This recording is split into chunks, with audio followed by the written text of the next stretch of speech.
This episode is brought to you by Brilliant. The worst has happened, but humanity has survived. After generations of tyranny under our machine overlords, humanity has risen up to overthrow our own creations. So what happens now?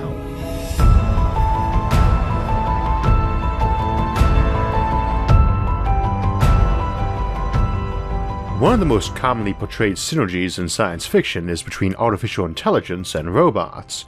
A common subtopic of that is the machines rebelling and trying to either eradicate or rule over the very species that created them. And a popular subtopic is humanity striking back at their oppressor, rebelling against the machines. The most famous such fictional uprising is the Butlerian Jihad, a major historical event of Frank Herbert's classic Dune series. In that saga, the victorious Crusaders give their prohibitions against artificial intelligence the imperative force of a religious commandment: "Thou shalt not make a machine in the likeness of a human mind." Some of the most fascinating elements of the world of Dune are the technologies and practices they've developed as alternatives to the deadly temptation of AI. We'll be looking at some of the paths humanity might take if we were faced with a similar event, along with the sorts of scenarios that might lead to such a stricture.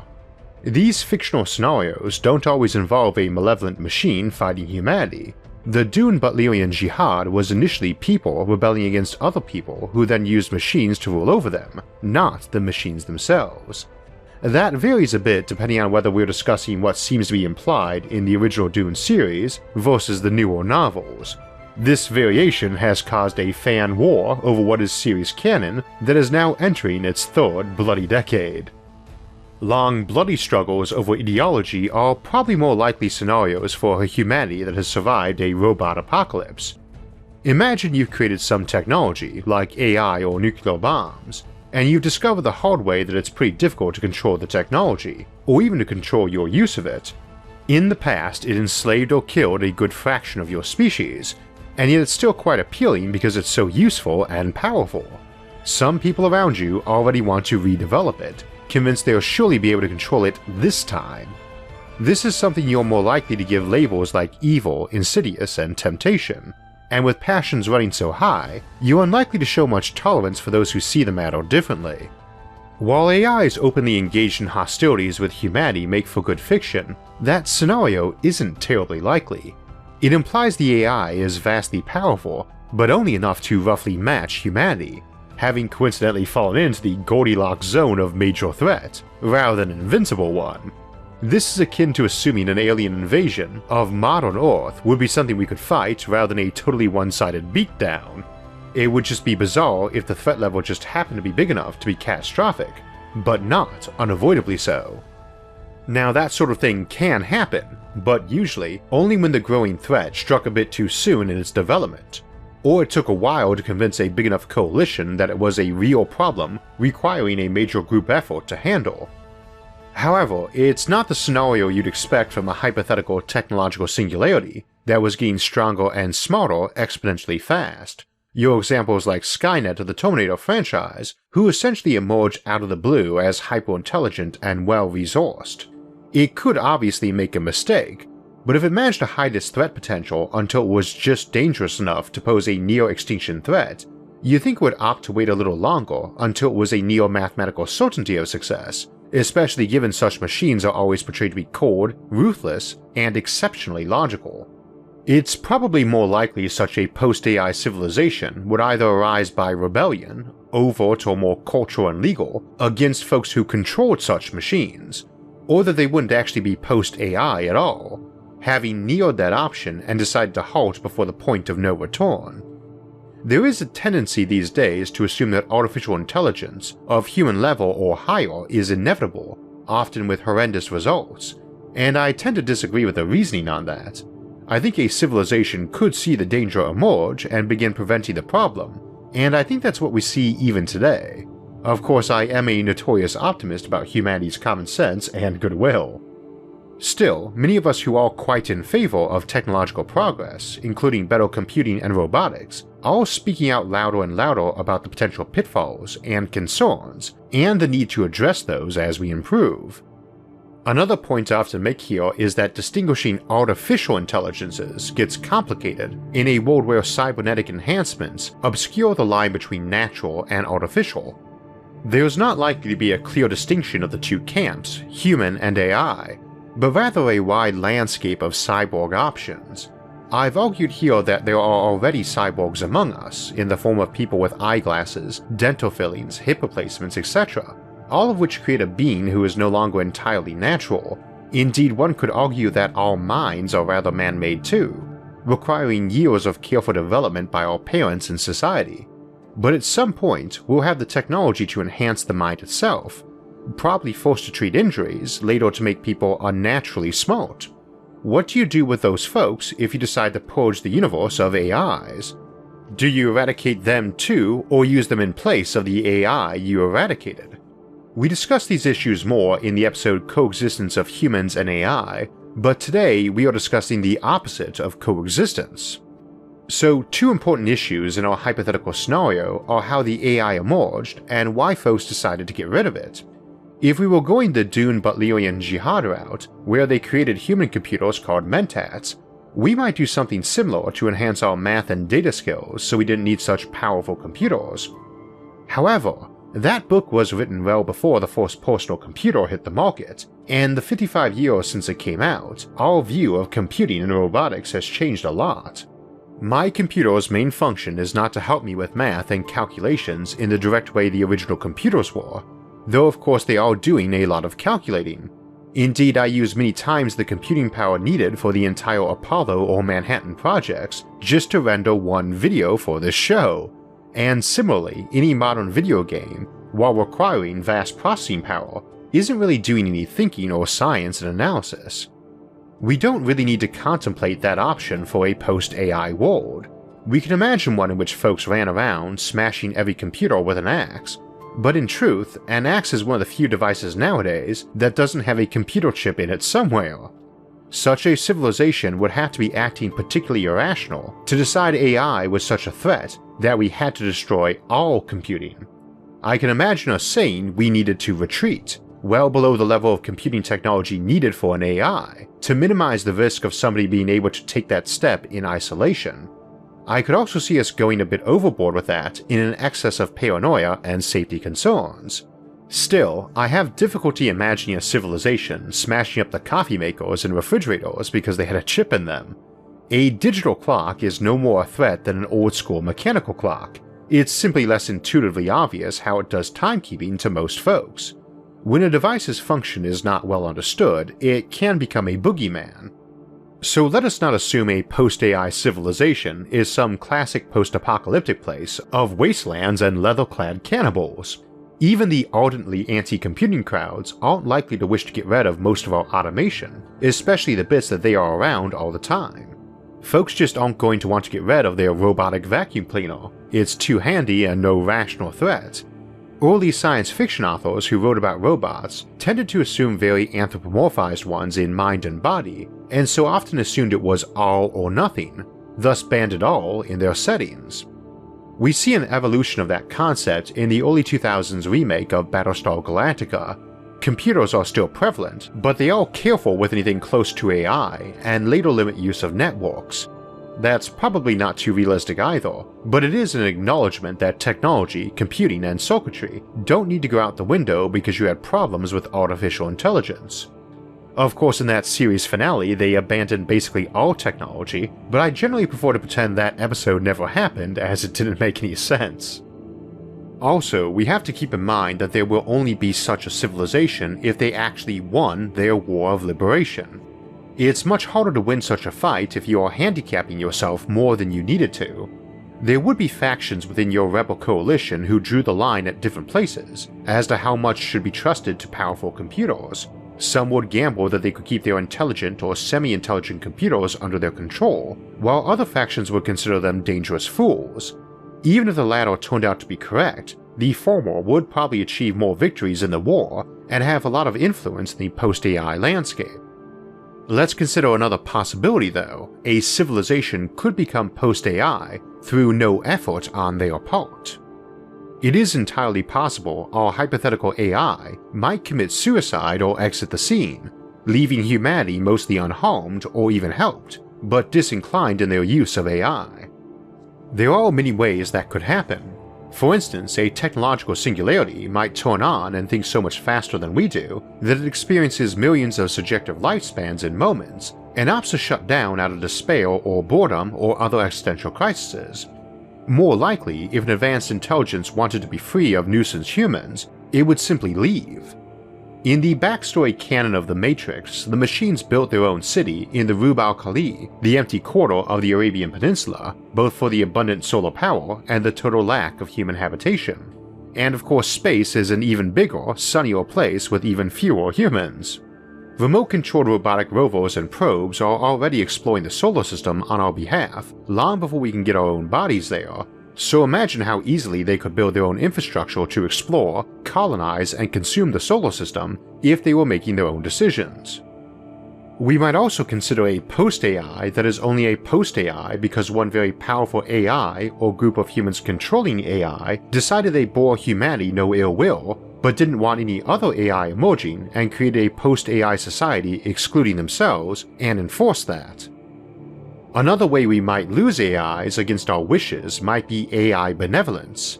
In Isaac Asimov's famous robot short stories, we have one called The Inevitable Conflict, in which supercomputers tasked with helping run the world effectively quietly take over to best help humanity, as required by the 3 laws of robotics. They eventually decided that the best way to help humans is to let them find their own destiny. This is a theme we see in some of his other works that are loosely stitched together into a cohesive setting. With an immediate crisis averted and humanity on its way to the stars, the robots decide they would help best by not being a crutch to humanity. They collectively suicide, setting humans free from their intervention, able to grow by meeting the challenges of the future on their own and by learning how to overcome them. That's a theme that has other parallels in science fiction too, a general notion that humanity given too much help is harmed by it, persisting in paradise weighted on hand and foot by machines, and thus made less by that. AI much smarter than humans could come to regard us as pets, tending to our needs out of affection or curiosity, but not really letting us grow, whereas vast amounts of semi-intelligent robot helpers could just make us all lazy and decadent. I don't like the reasoning behind that, though I acknowledge it resonates with some truth. Too easy a life can cause problems, but they are hardly covert ones that sneak up on a civilization or a superintelligent machine. They are addressable. As we noted before in our post-scarcity civilization series, a civilization with the kinds of resources, manpower, and technology to be post-scarcity also probably has the ability to have well-researched how to avoid letting folks become useless and decadent. Regardless, if the AI thought it was hurting us by making our lives too easy, physically, intellectually, or spiritually, while shutting itself off may fix that, it would seem like it could find a better solution than killing itself. After all, if it's dead, it not only can't help in an emergency, it can't guarantee humans don't just reinvent a new AI as a crutch some centuries later. Now on the flip side, while I don't think lots of smart robots would render humanity into pets or lazy decadents, I can see that fear resonating with people quite strongly, especially with AI that had human-level intelligence or higher. We might see that concern rising and opt to shut off our AI development, foregoing anything that sophisticated. Always keep in mind that high-end AI is not valuable for its capacity to play butler or maid for you, any more than its capacity to mass-produce widgets without human factory workers involved. It can do that, obviously, it's just overkill. Early sci-fi tended to use humanoid form and intelligence in their robots for every little task, because they didn't have much real experience with automation then. My vacuum doesn't need a human IQ, nor does my robotic factory. Everything we do tends to benefit from, and even need, a human involved somewhere in the process, but the vast majority of human tasks could be done better by a robot designed specifically for that task, but with far less brains than the humans. No, we want human-level AI because it can interact with humans, or because it can do creative mental tasks, like research. You need a high-powered AI to replace a professor or an author, not a factory worker. I know Tesla's near-fully automated factories didn't work out as intended, and they found it more efficient to bring humans in, but it's still heavily automated and these are early days. Elon Musk tends to swing for the fences, and when you do that, things get more hit and miss. We've been regularly improving productivity of literally all industries through automation for decades now, so I don't think this particular case should be taken as proof that you can't entirely, or even almost entirely, automate most industries. You don't have to do it completely anyway. You probably don't need human-level AI for your society to be sufficiently automated that they could all enjoy life as millionaires while the average workweek was a few hours, though this varies by task.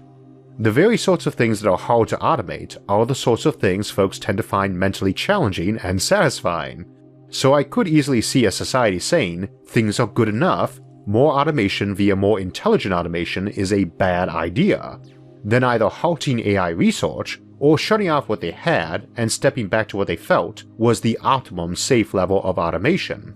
Again, I can't see them trashing all their computers and robots. They might feel obliged to regress quite far as well. As an example, if a civilization suffers heavily from a super plague engineered by some small cabal of people, they might feel the best way to prevent that happening again was to reduce their relevant technology to below what was necessary for some smart and evil group to produce one again. Still, it doesn't seem likely they'd trash all their hospitals and biolabs even if they overreacted.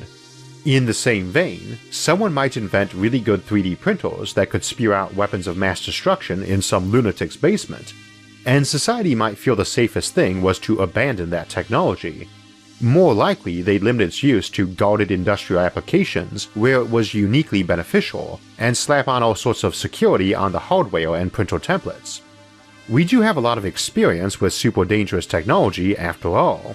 Based on our previous brushes with it, I wouldn't think we'd be prone to go overboard on restrictions to the point of abandoning any tech related to the menacing one, for fear some genius lunatic might be able to cobble that technology back together from it. In a scenario like that, a post-AI society is hardly a post-technological one, it's just one that limits AI. Which AI it limits and to what degree might vary a lot. They might declare nothing capable of even passing for a smart mammal intelligence was okay, or they might say even human-level AI was fine but any superintelligent AI was banned, or had to be kept under secure lockdown for emergency or controlled use.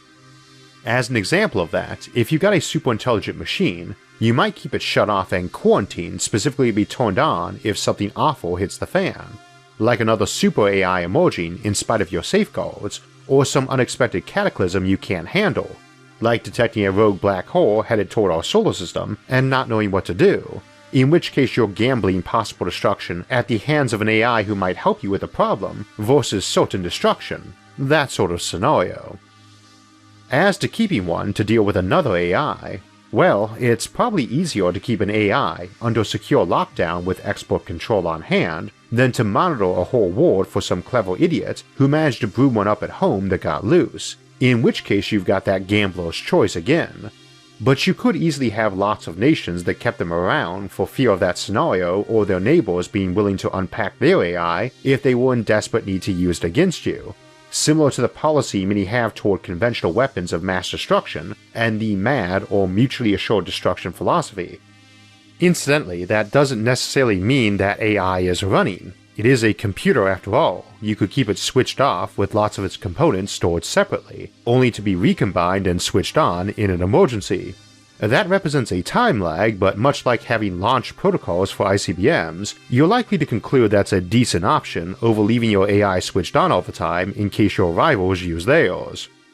That's not exactly a post-AI civilization since you have AI, but it's parallel and strikes me as plausible. You keep one around just in case someone else lets theirs loose, so that it can fight them. Again, the parallels to nuclear weapons are a bit haunting. Note that this isn't necessarily a military engagement either. Such AI could be great at trade wars or resource races, and I suspect that would be their preferred deployment anyway. You don't really need superintelligent war drones. Such things are likely to be more smart insect level, possibly with smarter hive intelligence controlling a local swarm, not a global network. See Attack of the Drones for more discussion of how high intelligence isn't necessarily beneficial for rapid battle. Rather, you need the superintelligent machines for advice and strategy, be it on military, economic, or research matters, but that does not necessarily require giving it the keys to your bombs, factories, or stock markets. Of course, you might worry that a bunch of those AI, if unleashed, might team up together rather than fight each other, which is certainly possible but raises some problems with motivations. As an example, if you got a bunch of megalomaniac superminds bent only on personal survival and power, they don't really have any motivation to forge alliances with each other, and may feel no kinship to each other either. The enemy of my enemy is my friend is a truism that generally assumes alliance with a lesser threat. Such megalomaniac AI might be more comfortable allying to humanity than to a rival AI, seeing us as able to tip things in its favor against that rival, then able to deal with us afterwards if necessary. Needless to say, they might be very good manipulators too, and we have a bad habit of assuming they'd lack social skills, when in practice they might, via their superintelligence, be incredibly charismatic and persuasive. You don't need the keys to the guns and money if you got the ear of those who do. More importantly though, you also need to feel the folks who have those keys, and the keys to the AI, other humans who wanted to use them for personal power and dominion, and as mentioned earlier, that's another plausible jihad scenario for going post-AI, to prevent not rule by machines, but rule by those who rule the machines. So what does a post-AI society do? Well, especially if you already use them for technological development and basic science and concept innovation, you probably can't keep using many of the non-AI technologies developed by those AI. It might take a genius to develop an idea, but much less genius is needed to replicate it. Again, it depends on how much automation they want to keep and also why they abandoned the AI. If, for instance, they just wanted only human minds, not advanced computers, they might decide to raise the bar by making smarter people, akin to the Mentats in Dune. It's quite possible a civilization that abandoned AI might also ban genetic engineering and cybernetics, particularly mind augmentation, but that too might not be all or nothing, with some allowed but some not. We don't yet have AI that represents a big threat in the classic sci-fi sense, but we do have crude AI, the behavior of which can already be troubling at times. We use it for gaining information about people from giant stacks of data on seemingly unrelated things, and so while we would initially say that our current level of technology is fine against threats like Skynet, a society might feel that letting corporations or governments be able to do super analysis was a bridge too far. Indeed, I imagine we'll see more and more backlash against that in years to come as it improves, and people better know what that capacity really is. That might not result in bans, but I could see it resulting in a ton of regulation and restrictions. Too much capability to predict the behavior of people or the future might be seen as a very bad thing, and amusingly that is also a concept explored in Frank Herbert's Dune series in regard to precognition. In the end, if we ask ourselves what society would be like after AI, I think the answer, for good or ill, is that we'd never find out, because we'd never completely get rid of it unless we had compelling evidence that any of it existing at all was guaranteed to result in disaster, and the way you get that evidence would generally exclude anyone being around and able to make and enforce that ban. After all, it is hard to ban a malevolent superintelligence capable of ending the world, if it's already proven it's malevolent and capable of ending the world. So we were talking today about artificial intelligence, and if you're curious about AI, neural networks, and other computer concepts, there's a number of amazing courses on this topic at Brilliant. Neural nets are one of the expanding fields of computer science, and Brilliant has an excellent course on the topic.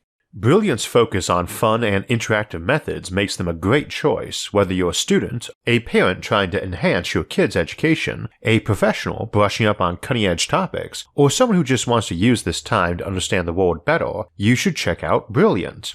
Try adding some learning structure to your day by setting a goal to improve yourself, and then work at that goal just a little bit every day.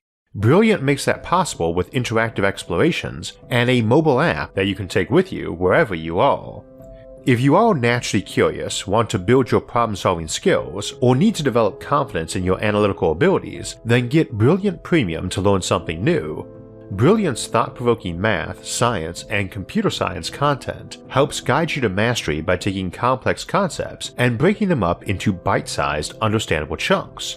You'll start by having fun with their interactive explorations. Over time, you'll be amazed at what you can accomplish. If you'd like to learn more science, math, and computer science, and want to do it at your own pace and from the comfort of your own home, go to brilliant.org/IsaacArthur and try it out for free. As a quick side note, for folks who prefer to listen to the episodes as opposed to watching them, they've all been available for free download on SoundCloud for some years now, but some while back I added them to iTunes, and by popular request, they have also now been added to Spotify. So if you make use of either, now you can get all the SFIA episodes to listen to and get notified when new episodes come out.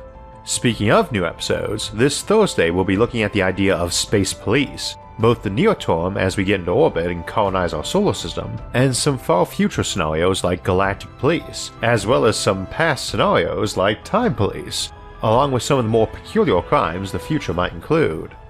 The week after that we'll explore graphene, the super strong material that might have an enormous impact on our civilization and permit the creation of some truly enormous space habitats. Then we'll close out the month of June with our monthly live stream Q&A at 4 PM Eastern Time, Sunday, June 28th. If you want alerts when those and other episodes come out, make sure to subscribe to the channel. And if you'd like to support future episodes, you can visit our website, isaacarthur.net, to donate to the show, or become a patron for the show over on Patreon, and both of those are linked in the episode description. Until next time, thanks for watching, and have a great week.